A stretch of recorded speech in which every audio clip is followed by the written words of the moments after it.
From The Australian, here's what's on the front. I'm Claire Harvey. It's Monday, October 20, 2025. There's a supremely awkward situation developing around one of Australia's most high-profile media franchises, Nine Entertainment's Today program.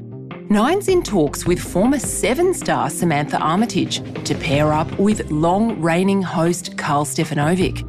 Just one problem, someone else already has the job, and that's not the only HR catastrophe brewing at the broadcaster.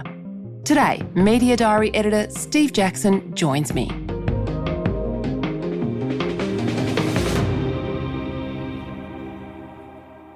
Look, it's good to see that breakfast television couches are as uncomfortable as ever and as dirty. Yeah, it's dirty. Let's hide that. Let's hide that. There's a lot of history in it. There's a lot of history here. One of the most intriguing figures on Australian television is Samantha Armitage, the former host of Channel 7's Sunrise. She's quite posh but also seems like a whole lot of fun. But she hasn't been on TV for a pretty long time, at least in the critical breakfast time slot. Joining me is the Australian's Media Diary editor, Steve Jackson, to talk about a potential return to prime time for Samantha Armitage. Jacko, where's she been all this time? Well, she has been doing reality television. For the past year, she's been working on a show called The Golden Bachelor, which we will see tonight, Monday night, on Channel 9 for the first time. Do you think you can find love again? Do you think lightning can strike twice? Let's hope so. Are you ready? I'm ready as I'm ever going to be. But she took a break a couple of years ago to spend time with her now ex-husband down in the Southern Highlands and doing a lot of horse riding, etc. But she has been massively missed from the Australian media landscape. She's one of those people that love her or hate her, and I've got to say most people love her because she's fun, she's vibrant, high energy. She is someone that people talk about, love talking about, love reading about. Breakfast television is hard, isn't it? Because you have to segue from interviewing the treasurer to doing a recipe to spruiking potentially some products that you might have to sell, depending on what your time slot is. What sort of mix of characteristics do you need to succeed in that quite cutthroat world? It is one of those jobs that everyone thinks they could do, but few people actually can. You need to be well-informed, you need to be friendly, you need to be ideally someone that people would love to have over for a cup of coffee and to talk about the latest news of the day. But to be across all those things, and as you say, being able to interview the Prime Minister 1 second to talking about Bon Jovi's latest track the next, is a really difficult skill set. To do it at 3 a.m. in the morning and to have every little accident or slip up of any words you say plastered through the pages of newspapers and on websites, it is really, really difficult. Let's not forget, this is live television, 3 hours every day. The ability to talk for that long on camera and be across everything is just one of the most difficult jobs in the media industry. Probably the master of the art is Carl Stefanovic. So he's the long-standing host of Nine's Today show. He's been paired with quite a lot of pretty formidable women, and he has a female co-host at the moment in Sarah Arbo, who's very classy. She ticks all those boxes that you just talked about. Why would there be speculation about Sarah being replaced? Well, it's funny that you describe Carl as being the master of the art. Sam is the master of the art. Now, Carl's been there for 20 years, 21 years. He had one little sort of year off, his gap year back in 2019. But Sam was the woman who stopped Carl from winning nationally back in 2013. So former Sunday Telegraph editor went across Neil Breen, and for the first 6 months, it looked like Today's Show was finally going to lose the tag of the perennially second-placed national commercial television breakfast show. Breeny was EP, right? Breeny was EP. Heaps of pressure on that year. They were going to win. Mid-year, Melissa Doyle exits at Sunrise. Samantha Armitage comes in. Gone.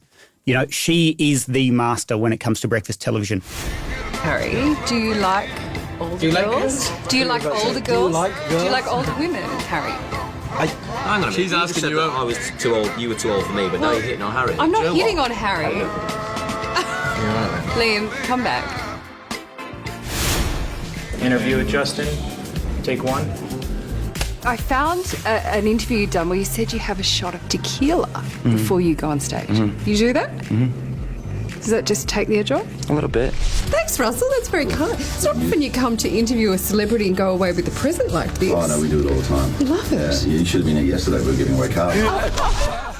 So in at 9, they have wanted this for more than a decade. If we can get Carl, who people love, he's the kid from Queensland come good, he, with his Monaro and his love for a couple of rum and cokes, and Sam, who's the Sydney version of it, love to have her over. So much fun, so vibrant. You put those together, it's a recipe for success.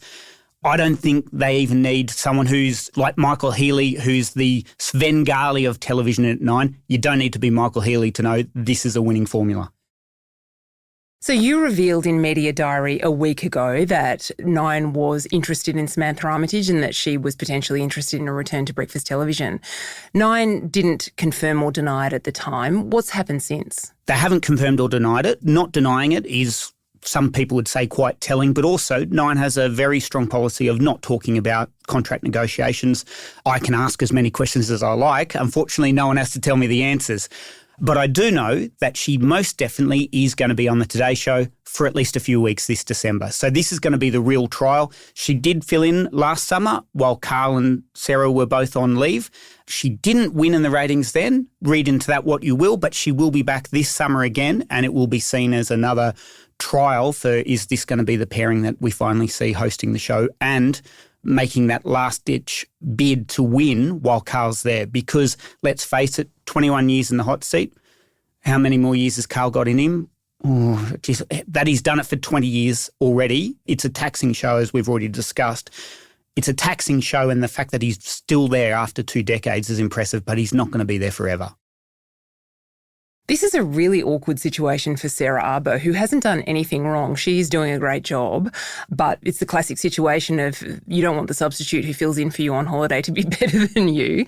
9 surely has a responsibility to sort this out quickly, don't they, for her sake? Look, you would like to think that they do, but this is the game they play in. This is the world in which they move, and you are getting paid a lot of money to bring in viewers. And we saw just last week that a breakfast show host in Brisbane wasn't achieving the numbers. His ratings fell and he's gone.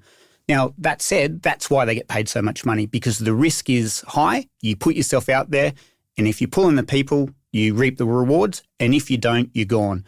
So not saying Sarah's doing anything wrong, but if they think that they can get an edge by bringing in Sam and win, and that is a massive premium when it comes to advertising, being number 1 or number 2, we're talking about millions of dollars in advertising revenue that they can charge as being the premium number 1 show.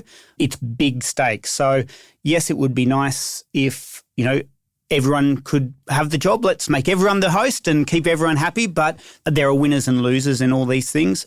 Sam is amazing. Sarah, also amazing. Ideally, you'd want them both. But unfortunately, there are only 2 chairs. Television stations are notoriously brutal, pretty tough with their staff. Generally, people are on contracts, so they're not permanent employees. That means you have very little job security. How are they at handling complex HR situations in at 9? That's it's a vexed question. Obviously, we saw a few dramas last year, but the promise is always that come to us. You can tell us your dramas at any point. We'll keep all your complaints, your allegations confidential. Sadly, I've learned in the past week that that isn't always the case, and there has been a massive confidentiality breach in at 9 relating to allegations against some of their biggest stars across all their divisions. I'm talking across television, print and radio, where allegations made against on-air personalities have been sent to people not involved in the cases. Now, it's not a hack. It's not a deliberate breach, but these files have inadvertently been sent out to the wrong people. So someone who's not involved with the cases is reading the allegations, and we're talking about serious allegations. In one of the cases, we're talking about an on-air sports presenter in Brisbane, Jonathan Upton, who himself was once mooted as a potential host for the Today Show, where he was asked if he could take a workplace drug test because of some of the allegations about him. He took that drug test of his free will, because he had nothing to hide. He passed it.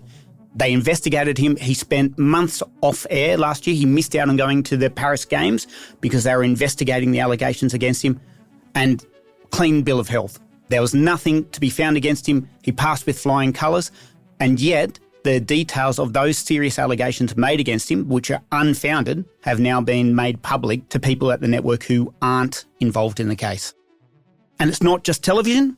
As I say, this has happened across print, radio. One of the allegations is serious allegations of bullying made against a high-profile radio identity.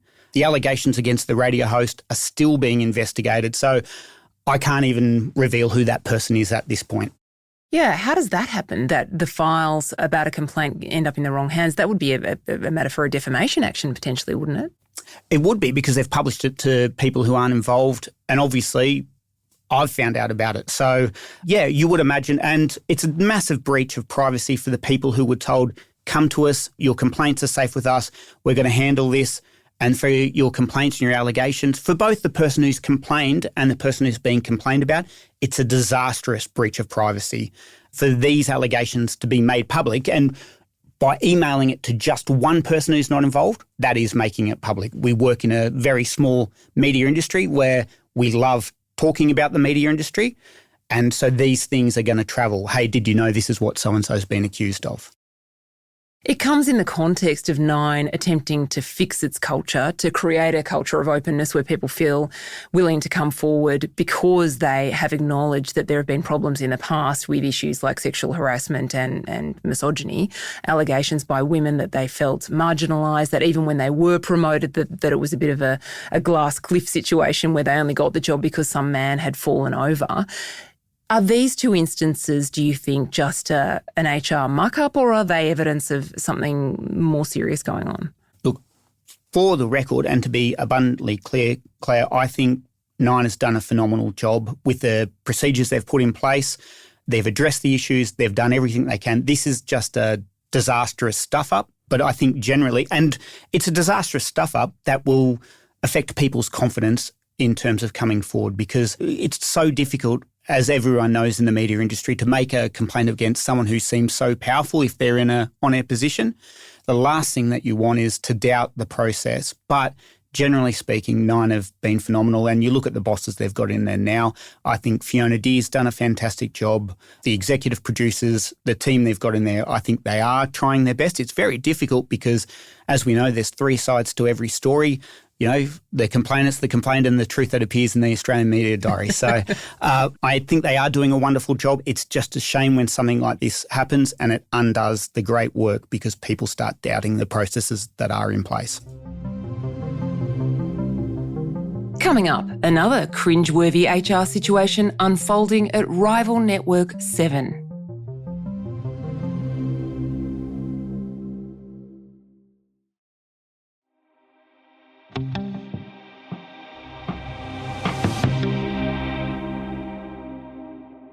I guess one thing that Nine's got going for it is that it's not being sued in a class action by its own staff. That's happening at Channel 7. I can't let you go without an update on that situation. Well, we are seeing what is happening there, and hopefully I'll have more clarity on this in the days ahead.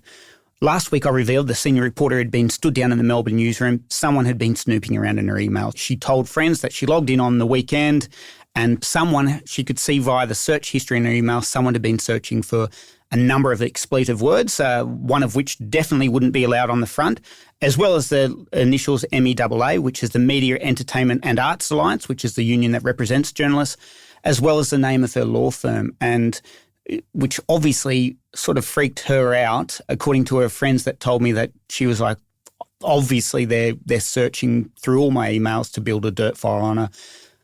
I think, hopefully, the situation involving that senior reporter should be resolved. I'm told that she's now been invited to return to work, contingent on her signing a new contract that might limit her hours or pay. But it looks like we're moving towards a solution in that particular dispute. The wages war will continue. She might be back at work soon, but she will also be heading towards court to say, you got to pay us more money. I can't wait to read what else you've got in their diary. Thanks, Steve. Thank you.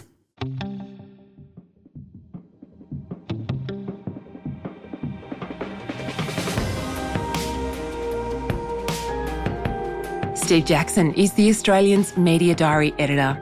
You can read his unmissable column packed with all the news and gossip from the media right now at theaustralian.com.au.